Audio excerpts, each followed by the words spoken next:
Cricket அப்படின்னு சொன்னாலே எல்லாருடைய நினைவுக்கும் வரக்கூடியவர் தாங்க சச்சின் டெண்டுல்கர். ஏன்னா, இவரு தான் அவருடைய சின்ன வயசுலேயே கிரிக்கெட்ல ரொம்ப ஆர்வம் கொண்டு மிகப்பெரிய சாதனைகளை எல்லாம் படைத்தாரு. ஏன் சொல்லப்போனா 11வது வயதிலேயே பார்த்தீங்கன்னா, இவர் வந்து கிரிக்கெட் ஆட ஆரம்பிச்சிட்டாரு. அதுக்கப்புறமா அவருக்கு 16 வயசு ஆகும்போது பாகிஸ்தானுக்கு எதிரான டெஸ்ட் போட்டியில் அறிமுகப்படுத்தப்பட்டாங்க.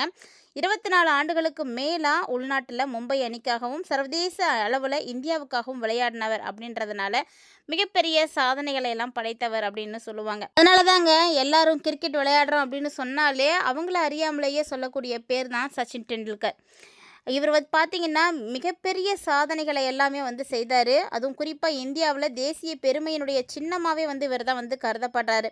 அந்த அளவுக்கு சாதனைகளை படைத்த ஒரு சிறந்த கிரிக்கெட் வீரர் தான் இவர். அவருக்கே டஃப் கொடுக்குற அளவுக்கு இப்போ ஒரு வீரர் வளர்ந்து வந்துட்டுருக்காருங்க. அவரை வந்து யார் அப்படிங்கிறத பற்றியும் சச்சின் டெண்டுல்கருடைய எல்லா விதமான ரெக்கார்ட்ஸையே வந்து இவர் வந்து சுக்குநூறாக வந்து உடைச்சிருக்காரு அப்படின்னு சொல்லப்படக்கூடிய அந்த ஒரு வீரரை பற்றியும் இந்த பதிவில் நம்ம பார்க்க போகிறோம். இதுக்கு முன்னாடி உங்களில் யாருக்கெல்லாம் கிரிக்கெட் பிடிக்குமோ மறக்காம வீடியோக்கு ஒரு லைக் பண்ணிக்கோங்க. அதுலேயும் கிரிக்கெட் வீரரான சச்சின் டெண்டுல்கரை யாருக்கெல்லாம் ரொம்ப பிடிக்குமோ மறக்காமல் வீடியோக்கு லைக் பண்ணிட்டு தொடர்ந்து பாருங்கள். இப்போது இந்திய கிரிக்கெட்டினுடைய வளர்ந்து வரக்கூடிய இளம் நட்சத்திரமாக இருக்கக்கூடிய வைபவ் சூரியவன்ஷியை பற்றி தான் நம்ம அந்த பதிவில் பார்க்க போகிறோம். வைபவ் சூரியவன்ஷி சர்வதேச கிரிக்கெட் அரங்கில் கால் பதித்த வெறும் 20 நாட்களுக்குள்ள 2 விதமான மகத்தான வரலாற்று சாதனைகளை படைத்து எல்லாருடைய கவனத்தையும் வந்து ஈர்த்திருக்காருங்க.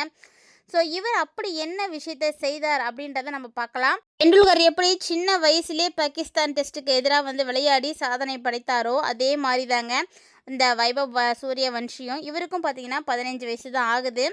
இவர் பார்த்தீங்கன்னா ஒரு லெஃப்ட் ஹேண்டர் அப்படின்னு சொல்லுவாங்க. இடது கையில் தான் அதிரடியாக வந்து பேட்டராக இருக்கக்கூடியவர். ஐபிஎல் ஜூனியர் கிரிக்கெட் மற்றும் இந்தியா ஏ அணிக்காக காட்டிய அபார திறமையை இப்போ இந்தியா மூத்த தேசிய அணியிலும் தொடர்ந்து வந்து நிரூபித்து காட்டிட்டு இருக்காரு. ரொம்பவே வந்து குறைஞ்ச வயசு இருக்கக்கூடிய வீரர் தாங்க இவர் ரொம்ப குறைஞ்ச வயசுலேயே என்ன பண்ணியிருக்காருனா உலக கிரிக்கெட்டையே தன்னுடைய பக்கம் திரும்பி பார்க்க வச்சுருக்காரு. ஸோ அந்த அளவுக்கு இவர் வந்து விளையாடியிருக்காரு. இவர் பார்த்திங்கன்னா வருங்காலத்தில் இந்திய கிரிக்கெட் அணியினுடைய மிக ஆபத்தான முதன்மையான ஆட்டக்காரராக வந்து உருவெடுப்பார் அப்படின்றது ஒரு மிகப்பெரிய எதிர்பார்ப்பையே எல்லாத்து மத்தியிலையும் வந்து ஏற்படுத்தியிருக்குன்னு தான் சொல்லணும். அதாவது கடந்த ஜூலை மாதம் 3ஆம் தேதி அன்னைக்கு இங்கிலாந்துக்கு எதிரான T20 போட்டியில் களமிறங்கிய சூரியவன்ஷி 15 ஆண்டுகள் மற்றும் 99 நாட்கள் வயதில் இந்திய அணிக்காக விளையாடி மிகப்பெரிய ஒரு சாதனையை படைச்சிருக்காருங்க. சொல்லப்போனால் இந்திய அணிக்காக விளையாடியதில் மிக மிக இளைய சர்வதேச வீரர் அப்படின்னும் இவரை தான் வந்து சொல்கிறாங்க. ஸோ இதுவே பார்த்திங்கன்னா அவருக்கு ஒரு புதிய சாதனையை தான் வந்து ஏற்படுத்தியிருக்குன்னே சொல்லணும். இதன் மூலமாக பல ஆண்டுகளாக சச்சின் டெண்டுல்கர் வசம் இருந்த அந்த வரலாற்று சாதனையை இவர் வந்து இப்போ முறியடிச்சிருக்காருன்னு தாங்க சொல்லணும். சச்சினை விட இவர் பார்த்திங்கன்னா இன்னுமே வந்து இளம் வயதிலேயே தன்னுடைய விளையாட்டை வந்து ஆரம்பிச்சிருக்காரு. அது மட்டும் இல்லாமல் அதை தொடர்ந்து ஜூலை 23 அன்னைக்கு ஜிம்போவுக்கு எதிரான போட்டியில் வெறும் 18 பந்துகளில் அரை சதம் கடந்து மொத்தமாக 19 பந்துகளில் 4 சிக்ஸர்கள் 4 பவுண்டரிகளோட 50 ரன்கள் ஆண்கள் சர்வதேச கிரிக்கெட் வரலாற்றிலேயே ரொம்ப ரொம்ப குறைஞ்ச வயசில் அரை சதம் அடித்த பேட்டர் அப்படின்னு உலக சாதனையை தாங்க இவர் தன்வசப்படுத்தியிருக்காரு. மேலும் பார்த்திங்கன்னா சூரியவன்ஷியினுடைய இந்த ஒரு வேகம் பார்த்திங்கன்னா எல்லாரையுமே வந்து பிரமிக்க வைக்குது. அது மட்டும் இல்லாமல் அவருடைய பார்த்திங்கன்னா ஆண்களுடைய சர்வதேச கிரிக்கெட் வரலாற்றில் ரொம்ப ரொம்ப சிறப்பாக விளையாடி சாதனை படைச்சிருக்காரு. சூரியவன்ஷியினுடைய இந்த மின்னல் வேக வளர்ச்சி பார்த்திங்கன்னா அவருடைய திறமையை வெறும் தற்செயலானது அல்ல அப்படின்றத ரொம்ப தெளிவாகவே வந்து உணர்த்துதுங்க. ஏன்னா யாராலையும் அவ்வளோ எளிமையாக இந்த விஷயத்தை வந்து செய்யவே முடியாது. களத்தில் கடுமையான ஒரு சூழ்நிலையில் எந்த பயமும் இல்லாமல் அதிரடியாக விளையாடக்கூடிய அந்த மனப்பக்குவம் இருக்குது பார்த்திங்களா, அதுதான் வந்து வெற்றிகளை வந்து இவருக்கு வந்து கொடுத்துருக்கு. ஸோ இந்த மனப்பக்குவம் இல்லாமல் தான் நிறைய பேர் பார்த்திங்கன்னா விளையாட்டில் வந்து தோல்வியை தழுவிட்டு இருக்காங்க. ஸோ எந்த ஒரு வெற்றிக்குமே அந்த மனப்பக்குவமும் வலிமையும் எல்லாத்தையும் வந்து தாங்கக்கூடிய அந்த சக்தியும் மன ஆற்றலும் இருக்கணும் அப்படிங்கிறத இது ரொம்ப தெளிவாகவே வந்து உணர்த்திருக்குங்க. அது மட்டும் இல்லாமல் 15 வயசில் இந்த ஒரு மனப்பக்குவம் அவருக்கு ஒரு இயல்பாகவே வந்து கிடைச்சிருக்கிறது அப்படிங்கிறது காட் பிளெஸ்ஸிங் அப்படின்னு தான் சொல்லணும். ஏன்னா கடவுள் பார்த்திங்கன்னா ஒவ்வொருத்தருக்குமே ஒரு தனிப்பட்ட திறமைகளை வந்து கொடுத்துருக்காரு. அதை ஒரு சிலர் வந்து பயன்படுத்துறது கிடையாது, ஒரு சிலர் வந்து பயன்படுத்திக்கிறோம்.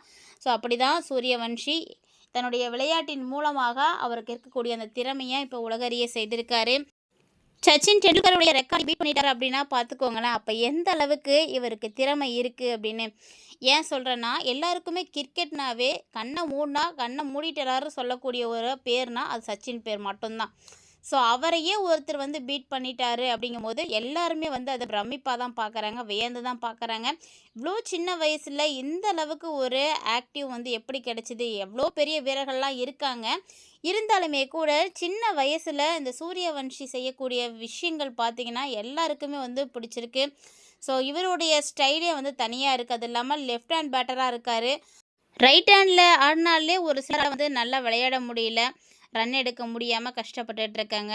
எவ்வளவோ வந்து பெரிய பெரிய வீரர்கள் இருக்கிறாங்க. இருந்தாலுமே கூட வைபவ் சூரியவன்ஷி அவருக்குள்ளே வந்து ஒரு மன வலிமையை வந்து வச்சுருக்காரு. நிச்சயம் நான் சாதிப்பேன், என்னால் முடியும் அப்படின்ற அந்த ஒரு வெறியை வச்சு தான் இவ்வளோ தூரம் வந்து வந்திருக்காருன்னு சொல்லணும்.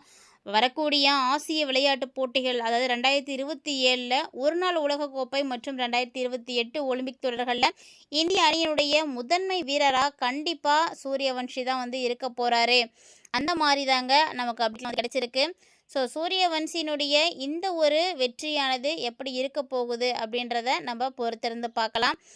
மேலும் பார்த்தீங்கன்னா, இவருக்கு தான் வெற்றி வாய்ப்புகள் வந்து நிறைய இருக்குது அப்படின்ற மாதிரியும் எல்லாருமே வந்து வாழ்த்துக்கள் சொல்லிட்டு இருக்காங்க. 2028 ஒலிம்பிக் தொடர்களில் இந்திய அணியினுடைய முதன்மை வெற்றி ஆயுதமாக மாறக்கூடிய சூரியவன்ஷிக்கு உங்களுக்கு வாழ்த்துக்கள் சொல்லணும் அப்படின்னு தோணுதுன்னா மறக்காமல் கமெண்ட் பாக்ஸில் வந்து கமெண்ட் பண்ணுங்கள். ஸோ இவர் பார்த்தீங்கன்னா ஒரு மிகப்பெரிய கிரிக்கெட்டில் ஒரு ஆயுதமாக வந்து மாற போகிறாரு. இவருக்கு எல்லா தகுதிகளும் இருக்குது. அதே மாதிரி எல்லா வாய்ப்புகளும் வந்து கிடைக்க போகுது. ஸோ வாய்ப்பு எல்லாத்தையுமே பிரகாசமான அவருடைய எதிர்காலத்துக்காக பயன்படுத்திக்குவார் அப்படின்னு எல்லாருமே எதிர்பார்த்துட்ருக்காங்க. ஸோ அந்த சின்ன வயசில் அவர் செய்த அந்த சாதனை தான் டெண்டுல்கர் வந்து அதே சின்ன வயசில் செஞ்ச அந்த ரெக்கார்டை வந்து முறியடித்தார். ஸோ இனி டெண்டுல்கருடைய பேச்சை தாண்டி பார்த்திங்கன்னா சூரியவன்ஷியினுடைய பேரானது இருக்க போகுது.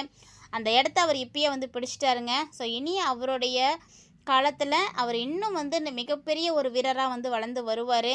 நிறைய சாதனைகளை வந்து புரிவார் அப்படின்னு பலரும் வந்து எதிர்பார்த்துட்ருக்காங்க.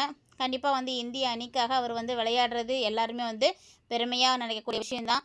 ஸோ கண்டிப்பாக சின்ன பையன் தானே அப்படிலாம் நினைக்காம உங்களுடைய சப்போர்ட்டை வந்து அவருக்கு கொடுங்க.